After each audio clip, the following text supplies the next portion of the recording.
Hello, you wonderful people, and welcome to another episode of Not Too Comic Book. This being a show where I talk about TV shows that are adaptations of comic books. For today's episode, I'm going to talk about the series premiere of Jupiter's Legacy. So, great series premiere. A lot of really interesting things went down in this episode, so let's break it down. Well, first and foremost, we kind of understand a little. This episode, obviously, I thought was kind of interesting how we began with just the kids playing. I wasn't expecting that to be like, oh, that turns out to be Sheldon's daughter and son, Brandon and Chloe. I wasn't expecting that, where it's like, oh, and they, as kids, they already had their powers. And I love that whole speech at the beginning. With great power, she's like, with great responsibility. He was like, no, because we can't say that because I don't know if there's a copyright on, like, that specific phrasing. Sure, you probably have to break it down, like, great power comes great responsibility. You probably have to, like, break it up like that without it. I think you could probably reference it without, like, getting in any trouble from Marvel, but it's like, no. I mean, he's like, well, yes, but it's like, no, that basically, because they have the power that they do, they can hurt people. So it's like, we could, it's so easy to hurt someone or kill someone, so we never give in to our anger, that they have a code that they live by, you know, and so it's something he's instilled in his kids from a very young age. And so it's a situation where it's like, you know, it's, oh, let's go get ice cream. But then it also, you kind of go into why his kids kind of resent him. They're both on different spectrums, ends of the spectrum, where you have Chloe, who downright resents him, whereas you have Brandon, who wants to be loved by him so much that he's willing to do anything, trying to prove himself time and time again. But it's like their dad kind of wasn't there in their upbringing. And obviously you kind of got that from the trailer, but it's also that complicated thing of like, it's understandable why that would kind of cause some resentment, especially from such a young age of like, right, my dad's not here. But it's like, yeah, he's saving the world. So it makes you feel a little conflicted, because it's like, am I selfish when wanting my dad to be there for me in my life? Like, but also it's like, you're kind of a little selfish because you want that person there, even though they're a superhero. So you're proud of them, but you also feel selfish and terrible because, like, I'm sure that creates a complex of emotions. You know, and obviously you see present day. There was a robbery going down, and Brandon, I was actually surprised by that. I didn't realize he was already, because I haven't read the graphic novel that this is based on. So just based on the trailer, I was kind of wondering if it was just going to be a thing of like Brandon, like, becomes a hero later on and kind of fills his dad's shoes. I didn't realize he's already done the hero thing. He's a hero named Paragon. And obviously during the robbery, that lady shows up. She's like, yeah, might want to just kind of bail out of this kid, because the last thing you want is social media seeing me whoop your ass. Because I thought that was interesting, because it's like, oh, there's a bank robbery, they're killing cops, they're getting out of there. And then the lady show up was like, oh, you're a superhero to stop. And it's like, oh, no, you're a villain here to rob them who's trying to rob this place. It's like, no, this isn't yours to rob, it's mine. I thought that was so interesting. It's like how that is, like, if you're just a petty criminal in this world, I mean, I think that kind of applies to any superhero. It's so interesting to think about, like, another, like, it's like, oh, you're just, like, low rank, like, thieves, and then, like, a super villain shows up. It's like, no, what you're stealing is mine. Because usually you always see, like, oh, like, if there's, like, henchmen, they work for someone, but to know, like, oh, these henchmen level people are off doing their own thing, and it's like, oh, this random super villain shows up. It's like, no, it's mine. Ends up killing them pretty brutally. Paragon shows up. We didn't get to see it, but she spectacularly kicks his ass, knocks him into a building, talking mad shit, being like, oh, you're not utopian, you're not brainwave, hell, you're not even your mom. Like, you know, it's like, but Brandon's like still getting up, and luckily his dad shows up to save the day. Once again, I think that's such an interesting development we've seen recently, where like the young hero have been getting their asses kicked. No spoilers for Invincible, but Mark got his ass kicked a lot. You know, so it's, like, interesting to see that. It's like, you're thinking, like, oh, he'll save the day. And it's like, nah, it's kind of embarrassing, because it's like, no, you got your ass kicked. Your dad had to save the day, which his dad was like, the fact of the matter is, you should have called for backup. He was like, no, I thought I handled it. It's like, obviously, no, you didn't. He's like, so you're going to pay for all this. So I was like, oh, that's interesting. Because I guess for him, it's like, maybe it's like, as a personal responsibility, any damage we cause as superheroes, we have to pay. So it's like, I guess it's like, whatever money you're making, which I'm wondering is like, do they have a family trust kind of set up? Like, you're going to take out some of your trust fund money, is going, like, some of the money that was going to go to you, whether it was an allowance or whether or not you're just going to work and pay it off, you're going to pay for this. I'm like, that's interesting. I'm wondering, how do you handle that? And just, I love that he ends up taking off, and then, like, the villain, she's just like, you're a dick. I don't know whether it's like you're a dick because, like, oh, like, you know, I don't know whether she was just talking like, oh, wow, your dad is kind of a dick to you, or is that what she was kind of referencing Brandon being like, oh, you're a dick, like your dad had to come and save you? Really? I don't know. So obviously it's complicated, because obviously Sheldon's having a conversation with Grace, aka Lady Liberty, later on, like obviously like they had their fun time, like they've been around for a long time. We didn't see it in this episode, but they do reference like they got their powers in 29. It didn't even click in my head until I saw 1929. I was like, oh, and then like shit starts going down later on in the episode. I was like, right, 1929, the beginning of the Great Depression. I didn't, you know, I'm not a history buff, like, but it's like I should know that just because like a game I like called Shadow Hearts from the New World. I always forget the subtitle. It takes place during the Great Depression. It literally takes place, I think, the exact same year. Tangent and all that aside, it's like that should have clicked first in my head of like 1929. It's like 1929. Regardless, but like obviously Grace and Sheldon have been around a long time. I was wondering, it doesn't seem like it's immortality. It just seems like you're aging slowly. I had assumed that applies to everyone that's a part of the union, which is kind of, and that's a benefit. It's like they all will die eventually, but it's going to take a while because like they've been around for, as they were saying, like over like 100 years, and well, a little less than 100 years doing this whole superhero thing potentially, you know. So, but it's like, oh yeah, we met Elvis and everything. It's like, oh, good kid, till the drugs got him. And obviously, it seems like that's kind of the path Chloe's going down. And the mom's, you know, Sheldon's like, I want to talk to her, but Grace is like, don't do that. She's not going to listen to you.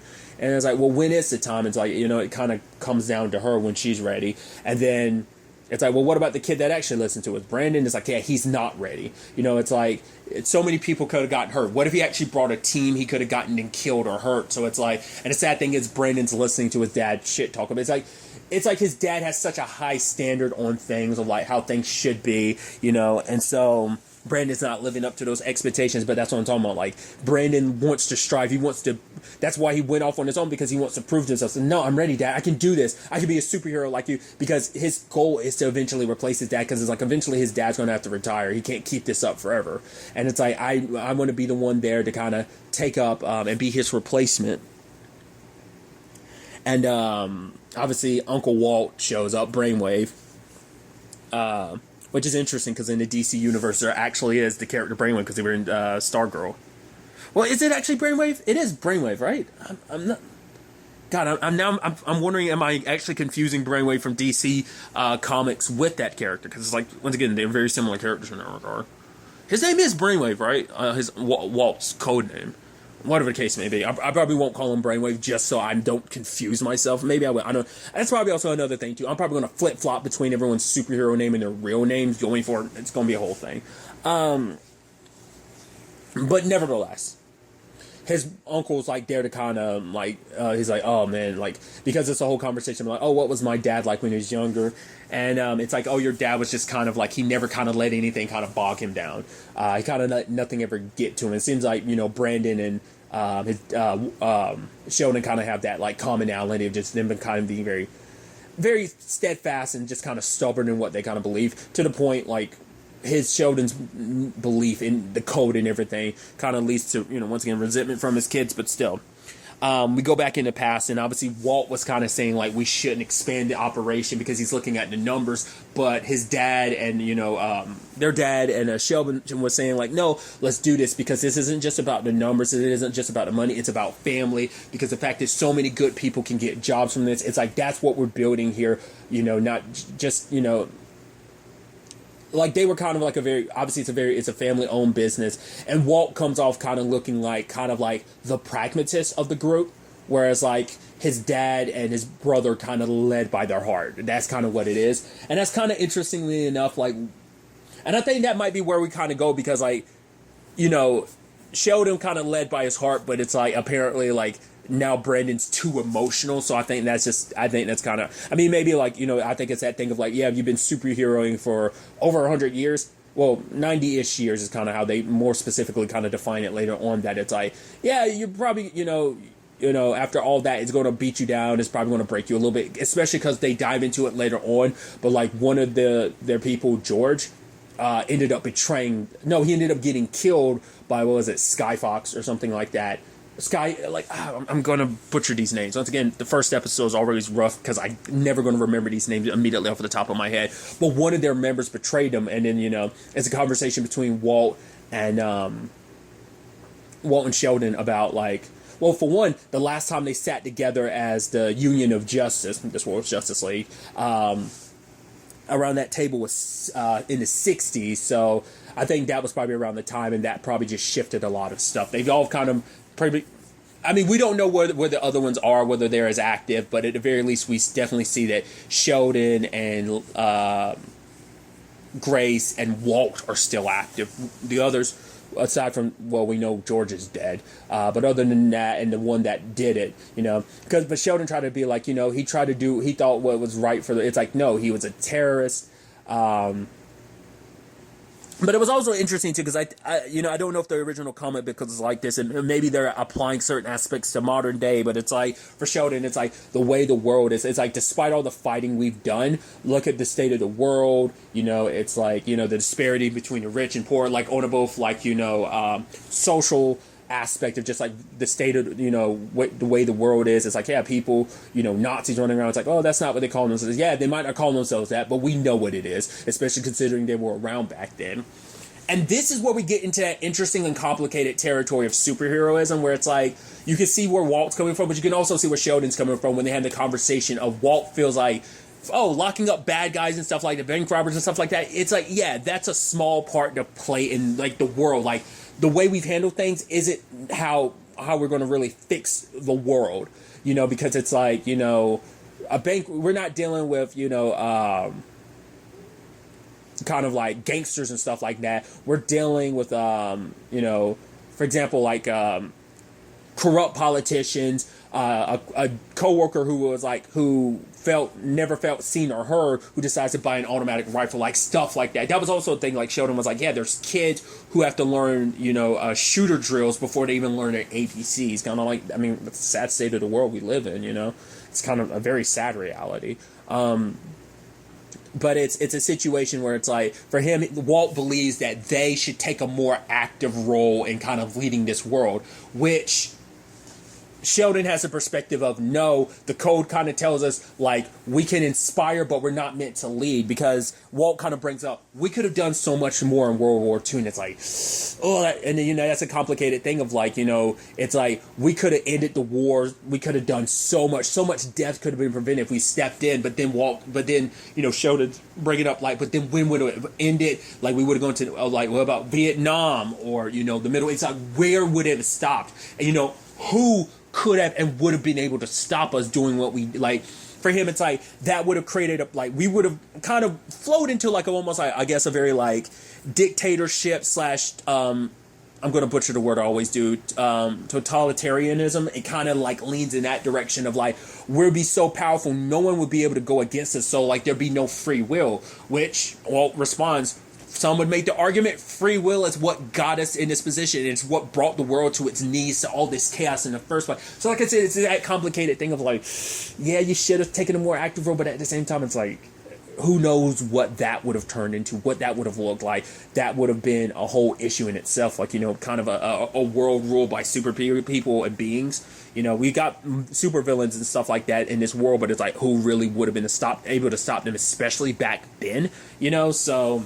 And who knows what it would have just been like a crushing everyone beneath your feet type of thing. And absolute power corrupts absolutely. When you're basically controlling like the ins and outs of the world, it's like, because for him, it's like us dictating policies and stuff like that. That should be like left to like the regular people. It's like, yeah, like I think it's a complicated thing. I don't think it is kind of like a very black and white situation. I think there are heavy shades of gray when it comes to that conversation. I just thought that was just kind of an interesting, like, back and forth between them. And, like, him and his brother have always had, like, differing opinions. We saw that back then. We see it still exists to this present day. Sad thing is, obviously, like, because Walt's the one that was like, we shouldn't expand. And lo and behold, the Great Depression happens and everything falls apart. Hell, their dad ends up killing himself. That was rough. Right in front of Sheldon, too. That's rough.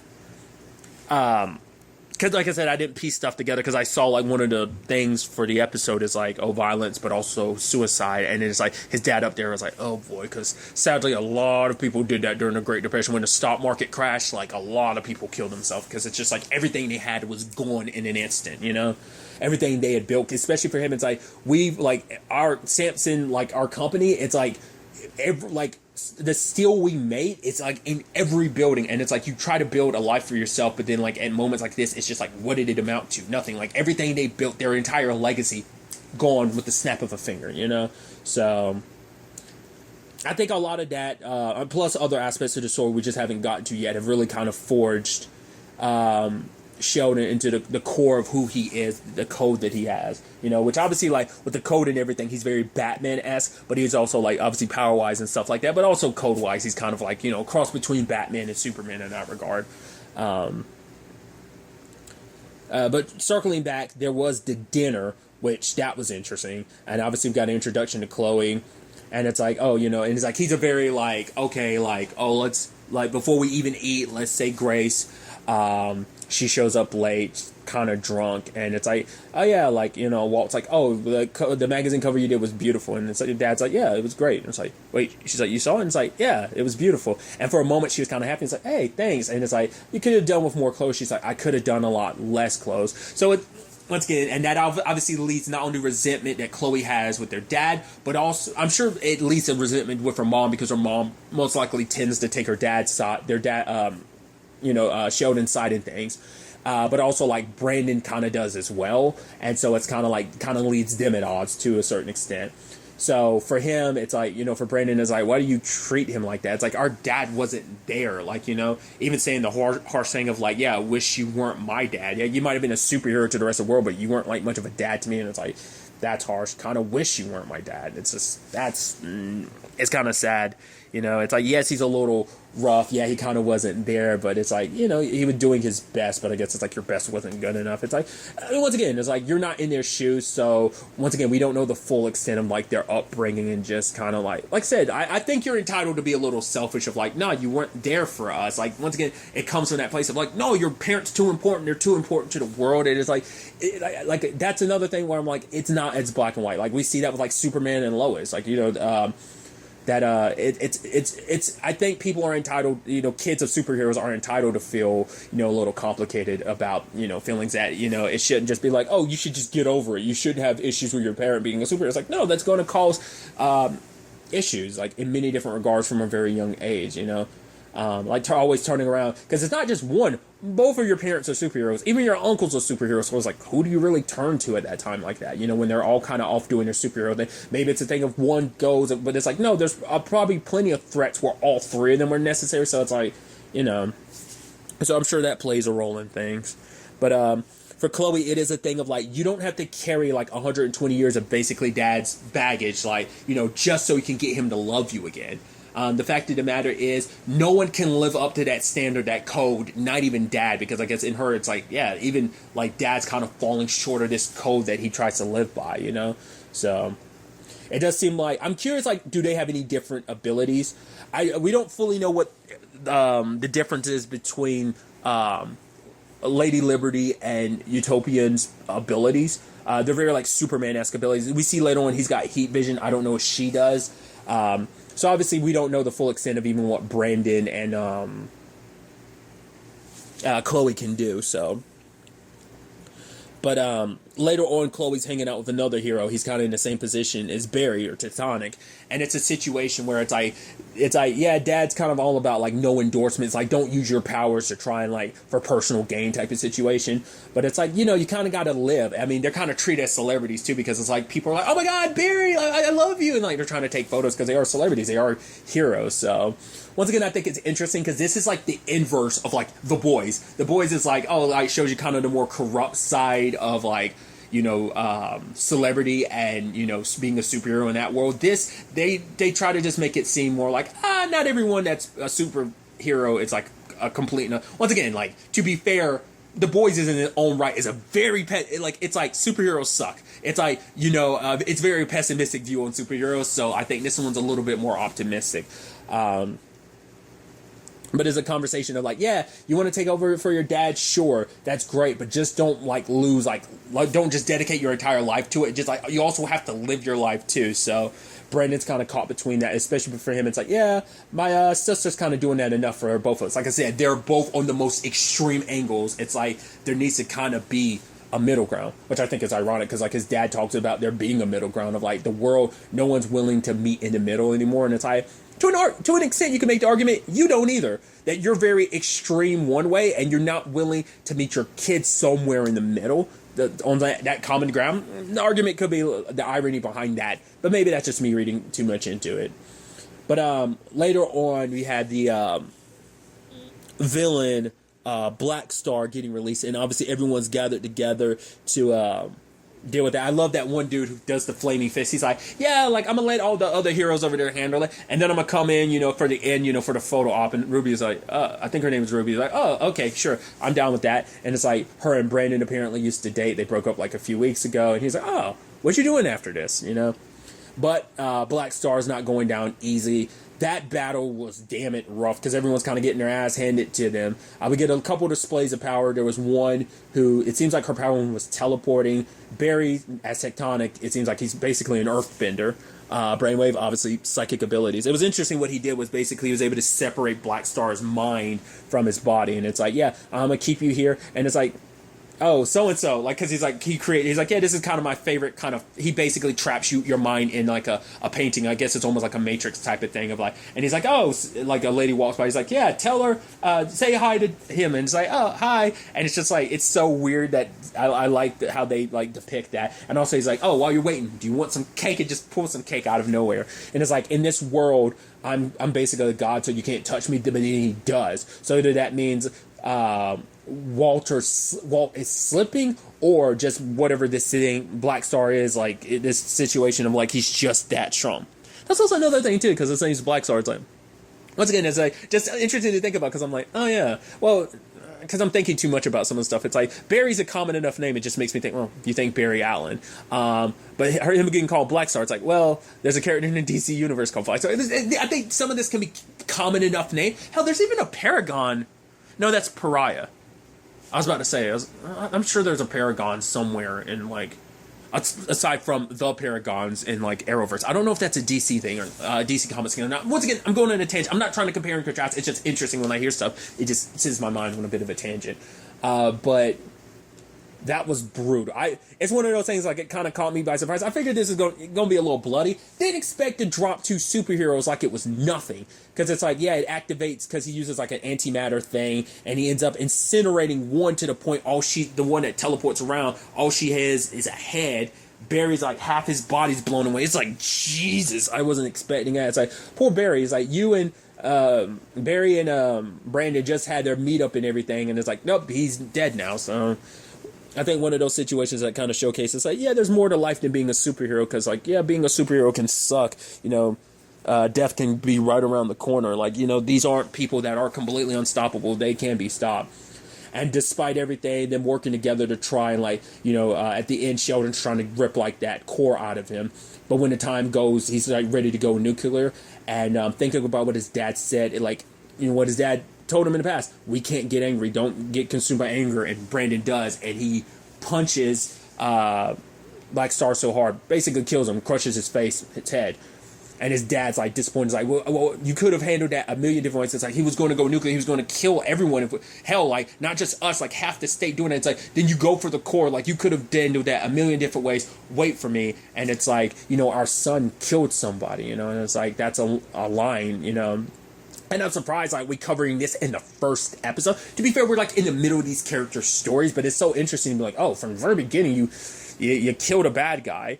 But then we find out things aren't what they seem, because it turns out Black Star is still in prison. Because at first the question was, like, how did he get released? And it's like, no, because that wasn't him. And even Black Star be like, what's that supposed to be? Well, it's supposed to be you. So someone made a copy of, because he's actually, I like that, and I think that's probably supposed to be kind of maybe a very, like, once again, comparing, it might be like a very Professor Hulk thing. Like, he's supposed to be, like, scary and just hulking. You think he's kind of like maybe the big dumb idiot, but it's like, no, it seems like he was a doctor. He's even got the glasses around his neck. So I think that's kind of supposed to be like, oh, he's like the kind of probably, just because it's recent in my head, probably a little like the Muller twins. They're actually pretty smart, even though you think they were kind of bumbling idiots. You would assume they are, but no, they're actually pretty smart. So I think it's kind of in a similar vein. So, interesting first episode. It is interesting that, and I think that's an interesting aspect, is at the core, it's a family drama. It's just kind of like, superheroes aren't above not having family issues. I think that's such an interesting dynamic that a lot of people have kind of been going with, like, with a lot of superhero stuff recently. Obviously, Invincible, Superman and Lois, that has really kind of been an angle to all this, I guess, to kind of ground superheroes. I'm sure this is probably like maybe very true to the original graphic novel anyway. I believe the graphic novel is still ongoing. I'm not well versed enough into it, but I think it's still ongoing, but I could be mistaken. But yeah, it's a really interesting series. I'm really interested to ultimately see where all of this takes us going forward to the next episode. Like I did with Shadow and Bone, which came out today at the time of me recording this, all the episodes, my review of them. I'm going to be reviewing these one at a time. Like I said, I'm testing this out with the next few Netflix shows. I'll see what the kind of response is, and I'll decide whether or not I want to keep doing it like this or whether I'm just going to do the whole season overview. We'll see how I feel about it and just how you guys in general feel about it, and anyone that comes across these reviews.